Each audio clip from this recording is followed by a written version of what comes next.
Եղեգնաձորում չկա աշխատանք։ Եղեգնաձորում եւ Եղեգնաձորի գյուղերը Հայաստանի ամենաաղքատ գյուղերն են։ Աղքատությունը աճում է Վայոց ձորում։ Եվ դրա համար պետք է առաջնորդ, ով գիտի ձևը, ոնց լավ կյանք ապահովի։ Փոփոխություն։ Հունիսի 7-ին իշխանության է գալիս ազգային բարերար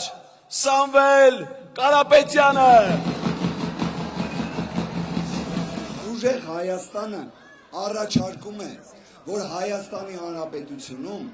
երկու անսակարկելի արժեք լինի։ Մեկը դա մարդասիրությունն է,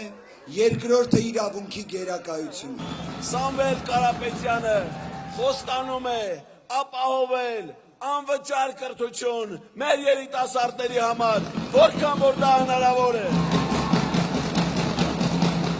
Բոլորս իրար հետ հոխենք Հայաստանի այս խեղճ վիճակը, որ ունենանք նորմալ ուժեղ երկիր, ուժեղ առաջնորդով, որ լավ ապրի մեր ազգը։